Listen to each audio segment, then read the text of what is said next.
Doctor Babasaheb आंबेडकरांनी एक ठेवलेली होती.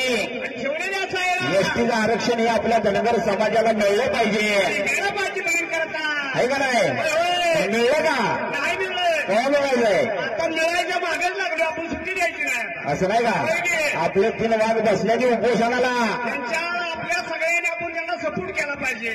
आपण केला पाहिजे, नाही का? आपण गोळा झालं पाहिजे, समाजाने एकत्र आलं पाहिजे, एकत्र आलं पाहिजे, त्याच्या पाठीमागे गेलं पाहिजे, पाठिंबा उभं राहिलं पाहिजे, नाही का? राहिलं पाहिजे. म्हणून काय म्हणले? एकच वादा माझ्या धनगर दादा, एकच वादा धनगर दादा.